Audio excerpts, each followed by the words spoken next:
Bonjour et bienvenue sur ce live, un live un petit peu particulier puisque nous ne sommes pas un jeudi à midi comme c'est le cas d'habitude, mais un vendredi à 11 heures. À circonstances exceptionnelles, live exceptionnel et donc par conséquent j'ai décidé de le déplacer. Hier j'étais en train de pouponner puisque je suis devenu papa il y a quelques jours. Je prends donc du temps pour moi et pour ma famille pour savourer ces premiers moments avec ma petite fille Andrea qui est née dans la nuit de samedi à dimanche dernier. C'est évidemment que du bonheur, c'est aussi un petit peu moins de sommeil malgré tout et donc voilà pourquoi on décale un petit peu, on s'adapte à la situation actuelle. En tout cas, tout le monde va bien, tout le monde est en pleine forme, la maman comme la petite fille et donc ça, c'est l'essentiel par-dessus tout. Pour en revenir à ce qui vous intéresse et à ce que vous êtes venu chercher ici, on va bien entendu parler d'enchères. Je vous rappelle que je suis donc Guillaume Virondeau, je suis l'auteur du livre Enchères immobilières, les secrets pour réussir et s'enrichir, que vous pouvez trouver sur Amazon, sur mon site en direct, sur Cultura, et sur bien d'autres sites encore, et notamment en ligne. Vous tapez livre Enchères immobilières ou tout simplement mon nom, Guillaume Virondeau, sur Google ou sur Amazon, et vous allez réussir à le trouver assez facilement. Parlons enchères donc, et aujourd'hui, je voulais qu'on aborde un petit peu un sujet un peu particulier. J'ai chamboulé le plan des lives, c'est pas ce qui était prévu initialement, mais je m'adapte sur un sujet malgré tout très très important et qui va en plus faire écho avec plusieurs questions qu'on me pose ces derniers temps, qui sont comment implémenter les enchères dans la stratégie patrimoniale. Et pour répondre à cette question-là, on va répondre à une autre question qu'on m'a posée beaucoup ces derniers temps, que ce soit des investisseurs particuliers ou même des marchands de biens actuels ou marchands de biens en devenir, des gens qui veulent se lancer dans le marchand de biens et qui se disent, tiens, est-ce que je peux me spécialiser dans les enchères immobilières? Et donc ils viennent me voir, ils me posent la question de savoir, Guillaume, est-ce qu'on peut se spécialiser dans les enchères immobilières? Est-ce que c'est intéressant? Est-ce que ça vaut le coup? Est-ce qu'il y a de la matière, suffisamment de matière pour le faire? Alors, je vais vous faire la bonne vieille réponse de Normand, ça dépend.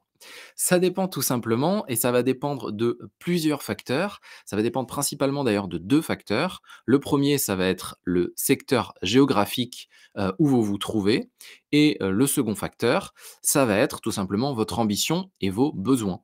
Quelles sont vos ambitions? Quels sont vos besoins? Et c'est ce qui fait que, c'est ce qui va faire, pardon, que les enchères vont vous suffire ou pas. Je vous explique tout de suite et on va répondre donc à la fois à la thématique principale, comment implémenter les enchères dans votre stratégie patrimoniale. Et pour répondre à cette question-là, on va répondre à la première question, est-ce qu'on peut se spécialiser dans les enchères?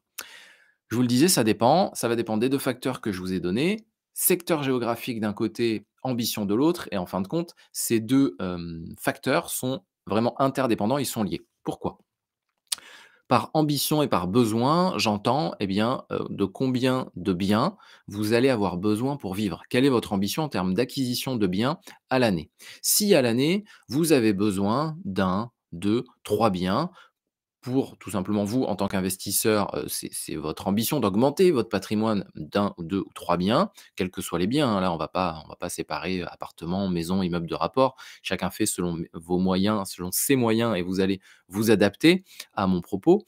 Mais, voilà, si vous avez besoin d'1 ou 2, 3 biens, si c'est votre ambition pour l'année, les enchères devraient vous suffire. Vous allez pouvoir trouver 1, 2, 3 biens grâce aux enchères à acheter à des prix intéressants, à des prix inférieurs à ceux du marché, en faisant un tri intelligent, en vous positionnant sur des biens de façon intelligente. C'est ce que j'explique bien entendu dans mon livre, dans mes coachings, etc., etc. Je suis fatigué.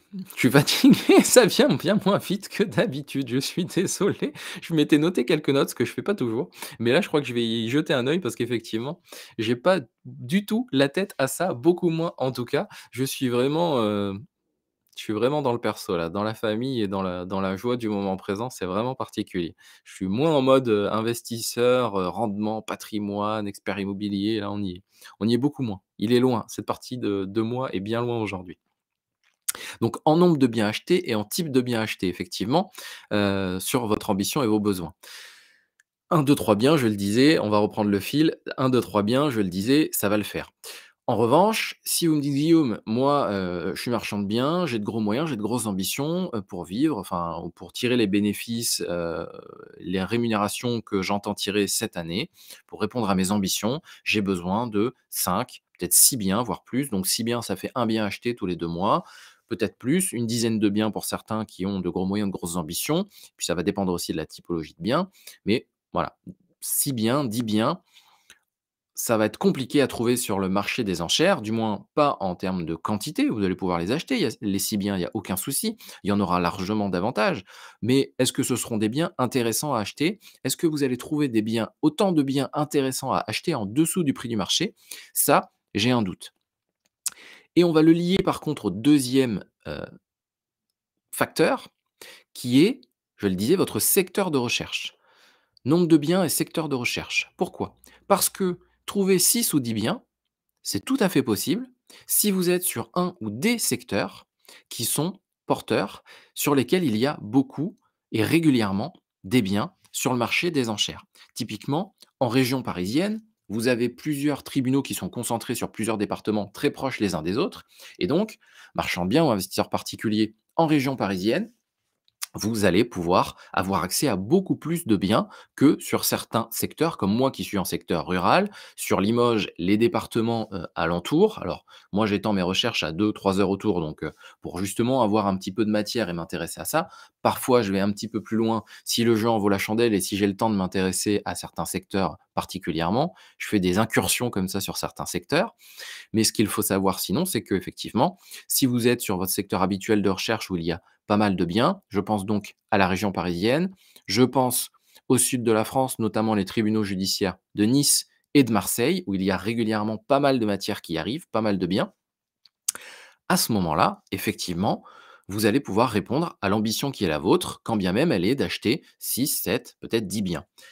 Tout simplement parce que c'est le fait qu'il y ait beaucoup de biens qui va vous permettre d'avoir accès à pas mal de biens et à pas mal de biens intéressants. Plus il y a de biens sur le marché, a priori, plus il y a de biens, de bonnes affaires à faire pour vous.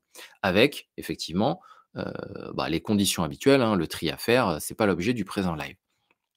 Mais voilà, se spécialiser dans les enchères, ça va dépendre de ces 2 facteurs-là qui sont quelle est votre ambition et quel est votre secteur de recherche. Si vous êtes un investisseur particulier dont l'ambition est d'aller acheter 2 biens dans l'année, peut-être 2 maisons, peut-être un appartement, une maison, peut-être se trouver un immeuble de rapport et un appartement à côté, eh bien, a priori, même s'il y a très peu de biens sur votre secteur, peut-être en étendant un petit peu vos recherches sur un autre secteur, vous allez tout à fait pouvoir trouver suffisamment de biens pour répondre à votre ambition. Maintenant, stricto sensu, est-ce qu'on peut dire pour autant que vous allez vous spécialiser dans les enchères? Se spécialiser dans les enchères, et là on va faire le lien avec la question implémenter les enchères dans votre stratégie patrimoniale. Donc vous l'avez compris, ça s'adresse plutôt aux investisseurs qu'aux marchands de biens. Pour autant, c'est aussi cohérent et intéressant pour des marchands de biens.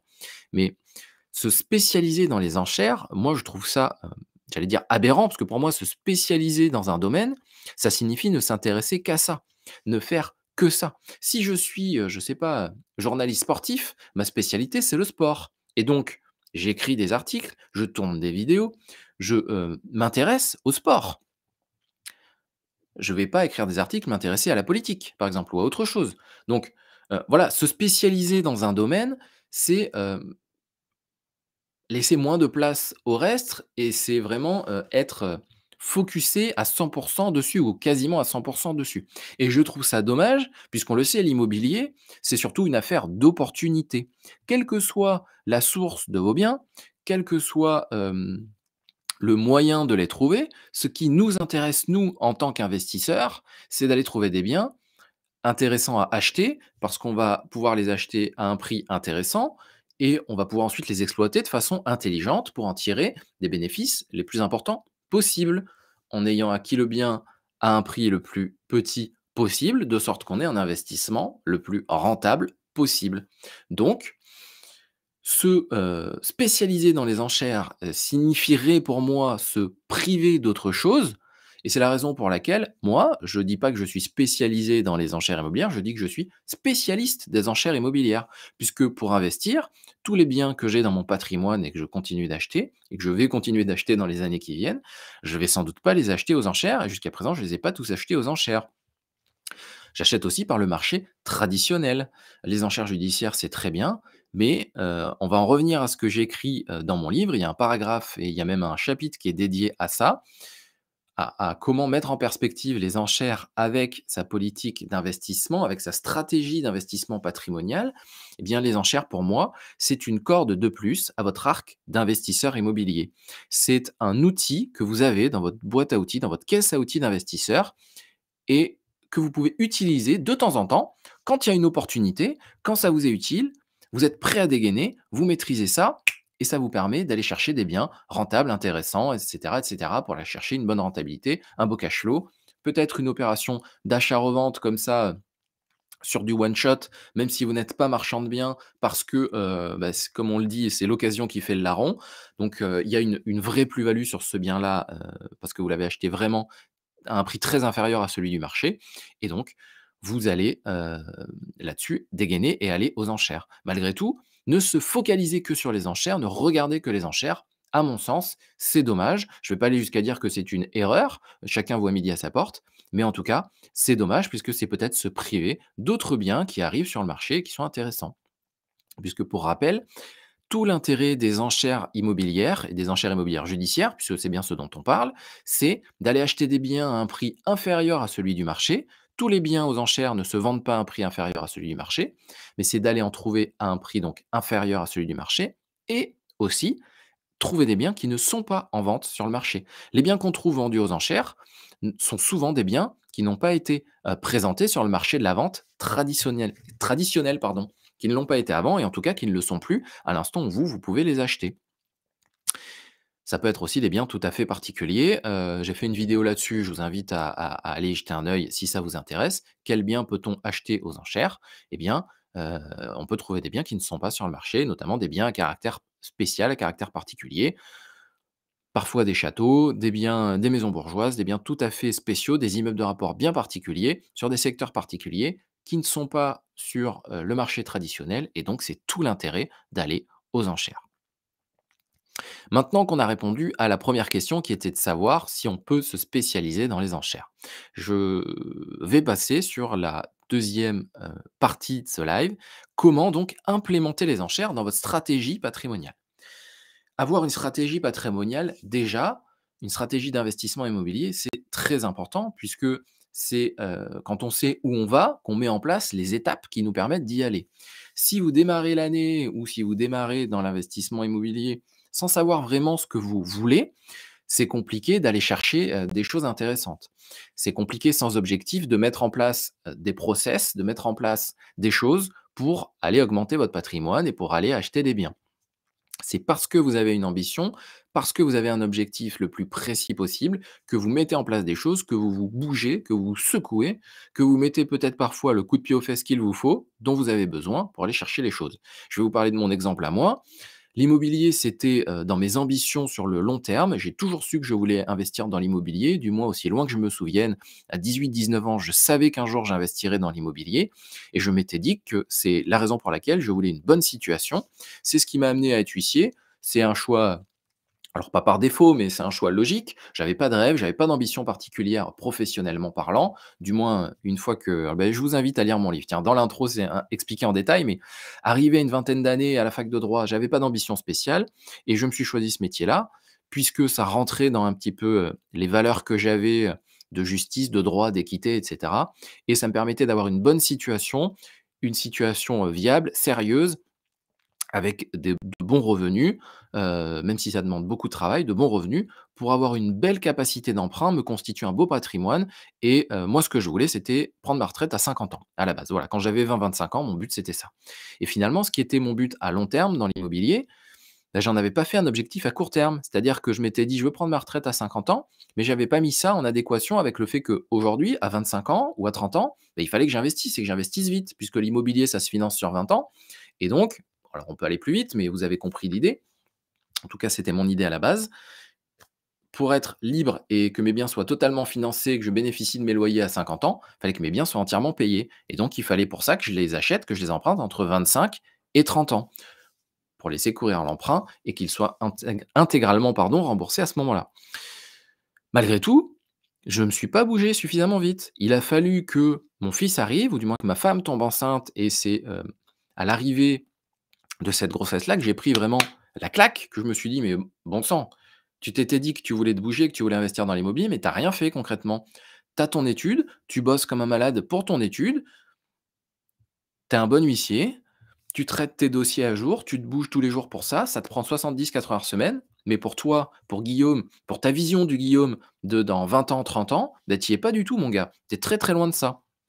Et donc, je n'ai pas mis en place, ce que je voulais mettre et c'est à ce moment-là, c'est ça qui a fait que je me suis bougé, que j'ai investi dans l'immobilier de façon, massive dès la première année, donc en 2019 parce que, j'ai eu moi cette prise de conscience, j'avais compris pourquoi je voulais investir, heu et qu'il fallait que je me bouge dans le présent pour mon moi, du futur, pour mon Guillaume de demain. Mais donc, pour votre stratégie patrimoniale, la première des choses, c'est d'abord d'en avoir une. D'en définir une à long terme, puis à moyen terme et donc voir en fonction de votre long terme et de votre moyen terme, comment, ça va, vous devez mettre en place un certain nombre de choses dans le présent, dans le court terme, puisque c'est dans le court terme qu'on construit le moyen et le long terme. Avoir une vision long terme pour construire son court terme. J'en reviens aux enchères après m'être un petit peu, évanoui là-dedans, dans le long terme et dans le avoir digressé un petit peu sur la stratégie patrimoniale et sur la vision des choses et sur votre pourquoi. On revient sur les enchères et donc votre stratégie patrimoniale, on l'a définie. Donc stratégie immobilière, combien de biens je veux acheter cette année? Quelle typologie de biens? Est-ce que je veux plutôt acheter, des appartements, acheter des maisons, acheter un immeuble de rapport? Où est-ce que je veux les acheter? Alors où? Sur quel secteur, grand secteur, département, région ou quelle ville? Dans quelle ville? Peut-être dans quel, secteur, dans quel quartier? Et cetera, et cetera. Vraiment tout définir. Une fois que vous avez choisi quel type de bien, sur quel secteur, eh bien, on va vous allez chercher à mettre les choses en place sur, finalement, tous les volets de l'éventail, sur tous les outils qui sont à votre disposition. Voir les annonces sur les sites classiques, Le Bon Coin, PAP et compagnie. Peut-être aller voir les annonces, peut-être aller vous-même sur place, sur le quartier, voir s'il n'y a pas des panneaux à vendre, des fois mis par des particuliers, peut-être des biens laissés à l'abandon où ça vaut le coup d'aller faire un petit courrier au cadastre pour savoir à qui il appartient, faire un courrier directement au propriétaire. C'est des choses qui parfois peuvent fonctionner, pas toujours évidemment. C'est du temps, c'est de l'énergie, mais c'est des choses intelligentes à mettre en place parce que ça vous permet d'aller toucher des biens qui ne sont pas sur le marché et donc que vous allez pouvoir acheter à un prix intéressant. Et les enchères dans tout ça, dans votre stratégie? Eh bien, les enchères, c'est intéressant de les maîtriser, de savoir que ça existe, de savoir comment ça fonctionne et de mettre en place ces critères qui sont vos critères de recherche pour l'année ou pour les mois qui viennent dans le cadre des enchères. Inscrivez-vous sur les sites spécialisés, enchères-public.com, Licitor, Vench.fr, etc., etc. Renseignez-vous auprès des avocats locaux, allez de temps en temps auprès du tribunal, dans le tribunal, consulter le tableau d'affichage sur lequel sont visibles les ventes à venir pour le délai compris entre 1 et 2 mois à venir.